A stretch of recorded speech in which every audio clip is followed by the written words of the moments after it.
Você sabe quem que é essa aqui? Não sabe? Não sei. Não. Não. Não. Santa.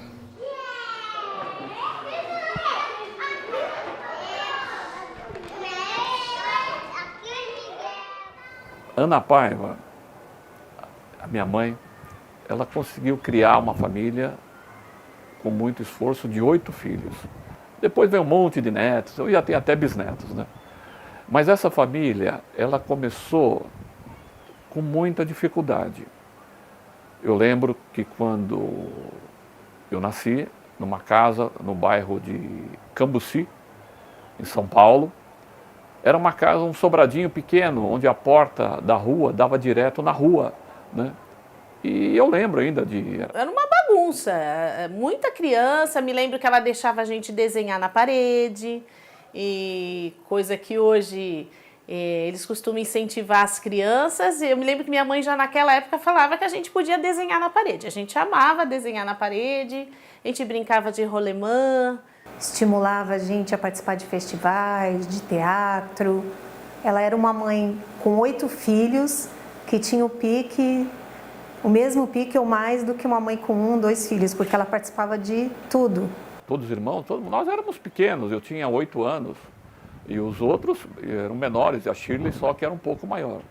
A vida era muito difícil, porque minha mãe precisou começar a trabalhar para ajudar em casa e todos os irmãos iam para a escola. Alguns iam para o parque infantil, onde podiam passar o dia inteiro, porque lá tinha alimentação.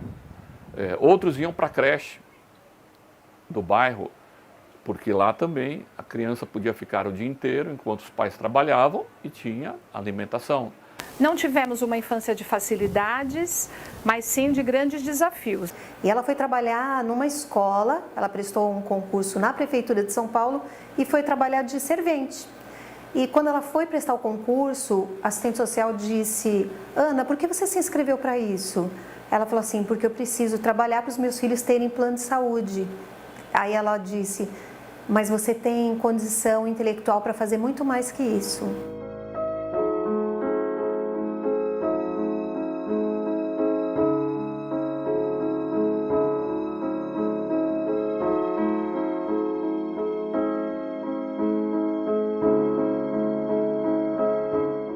E eu lembro de uma passagem, era uma noite de Natal. E eu tinha ido na rua, na casa dos amigos ali por perto, e depois estava voltando para casa e eu via que em todas as casas tinham uma alegria, né? um barulho, né? uma agitação, né? Em função de presente de Natal, daquelas coisas. E na minha casa não tinha nada disso. Quando muito, uma árvore de Natal que a gente fez na escola. E eu cheguei em casa, estavam todos já deitados, já foram todos dormir, e eu escutei um barulho no quintal. E eu vi que a minha mãe estava lavando roupa. E eu cheguei perto, estava lavando no tanque a roupa, eu cheguei perto e falei: mãe, hoje é noite de Natal, não é dia de lavar roupa. Ela falou: não, mas eu tenho muita roupa para lavar. Aí eu notei, naquele momento, que ela não estava lavando roupa, ela estava chorando. Talvez...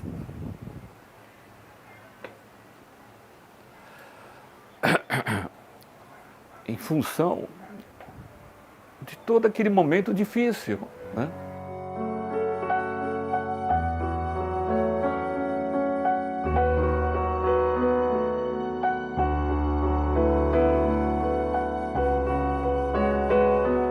Nós mudamos para Santos no início dos anos 70. O meu pai era muito famoso na rede Tupi de televisão.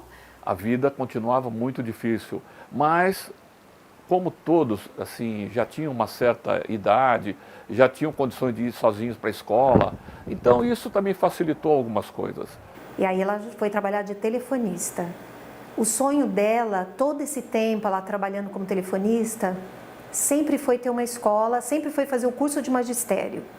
E ela falava assim: eu sei que eu não vou ser professora, mas o meu sonho é ser professora, eu quero fazer o curso. ela quase que nos mandava assim, você vai ser professora, depois você escolhe qualquer coisa que você queira fazer. Ela conseguiu concluir o equivalente hoje ao 1º grau, depois fez o supletivo do 2º grau. E o grande sonho dela, que era ser professora, ela não conseguiu concluir, porque ela teria que fazer a faculdade de pedagogia. E isso não houve tempo. Que começou o projeto da Missão Ágape. A nossa irmã mais velha, a Shirley, mora nos Estados Unidos e teve uma época que ela estava muito bem e estava mandando uma verba para minha mãe em dólar e começou a chegar esses dólares. O primeiro trabalho que ela decidiu empreender de forma independente foi uma casa de recuperação de dependentes químicos. Ela montou essa casa em Santos, que era uma casa que tratava apenas mulheres que tinham essa dependência química. Mas, meu Deus, mãe, mulheres viciadas, a senhora vai fazer como? Ela falou, porque tem muita casa de recuperação masculina e não tem nenhuma casa de recuperação feminina. E eu vou iniciar esse projeto, porque alguém tem que fazer alguma coisa por elas. Essas mulheres estão abandonadas, elas estão jogadas no mundo, elas precisam de alguém. Ela decidiu comprar um lote numa área periférica de São Vicente, que hoje é conhecido como Jardim Rio Branco.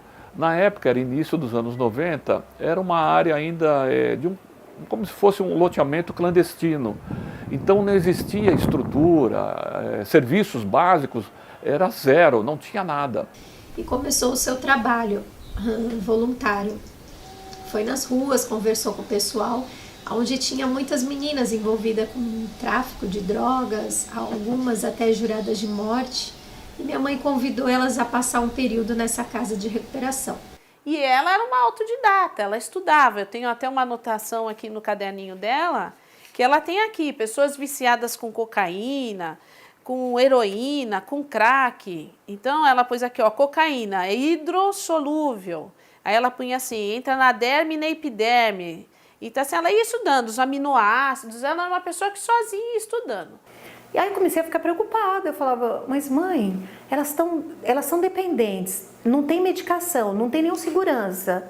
Como é que você vai ficar lá com essas moças? Você vai pôr alguém para trabalhar? Alguém forte, um enfermeiro, alguém que vai dar uma injeção se a mulher surtar? Não, Deus não vai deixar nada acontecer. Era assim.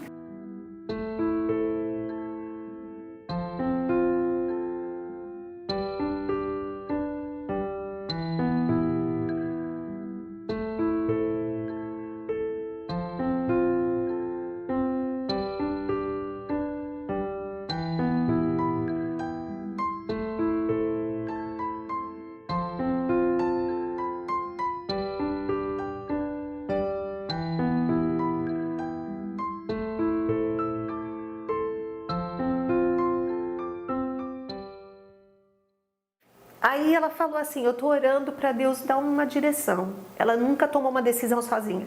De repente as moças foram saindo, foi vencendo os 9 meses, que elas ficavam 9 meses, e foi saindo uma, saindo outra, e sempre chegava 2, 3. De repente Deus parou de enviar, sabe? Deus ouviu aquela oração dela, porque as moças foram vencendo o seu tempo, elas foram saindo uma a uma. E de repente a casa ficou com uma, que virou missionária, a Lília, e depois saiu, acabou. Aí um dia uma vizinha falou, ai dona Ana, eu arrumei um emprego, eu vou fazer entrevista, posso deixar meus filhos aí?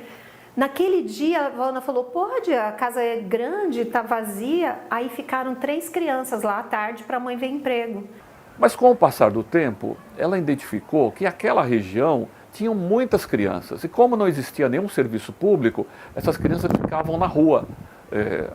Ao Deus dará, né? Sem cuidados nenhum. Até escola pela região era muito difícil.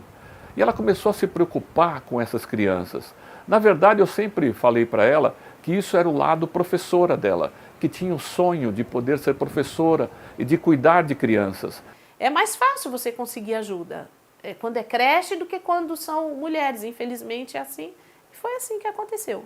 Aí ela começou com a creche, chamando os filhos, ela situou-se no Rio Branco. Fez a construção com as verbas da Shirley, subiu. Quando subiu, ela começou a espalhar na vizinhança, que era uma creche. Então, a gente deu a ideia que minha mãe colocasse nada mais do que o nome dela nessa fundação, né, nessa creche escola que ela estava iniciando, então ela colocou o nome de creche Ana Paiva. E esse projeto social, ela vai morar na creche. Então ela morava durante a semana e sábado e domingo ela vinha ver a gente. Não teve ajuda nenhuma, ela foi ainda, tentou ajuda da prefeitura, nós fomos lá, mas todos eram envolvidos com política e com partidos e ela não queria. Elas foram entendendo que a criança chegava na creche tomando uma madeira, papinha, ela tinha que sair da creche usando garfo e faca. Assim, estou falando dos cuidados, não só... Então, ela não podia ser aquela criança de creche que ia sair comendo, caindo comida, tudo de qualquer jeito, igual o animal. Não! E o que a gente fazia em casa, a gente queria conscientizar as pais que elas tinham que fazer ali, que era a vidinha da criança, passava 12 horas ali.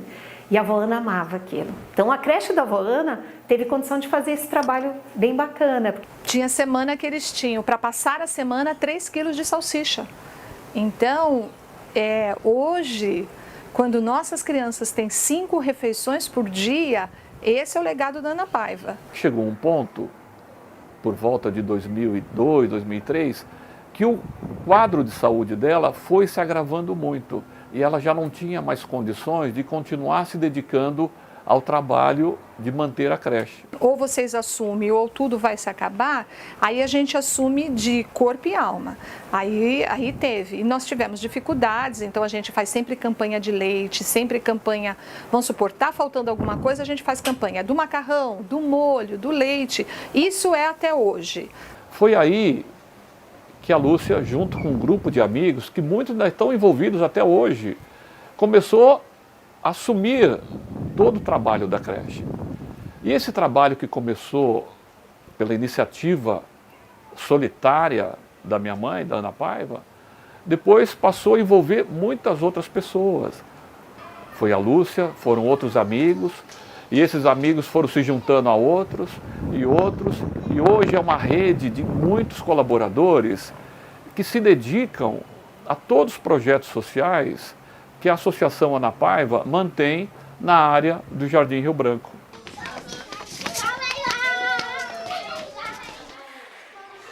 Passado tanto tempo, tantas experiências, tantas histórias, a gente pode dizer que a gente viveu muitas vidas numa vida só.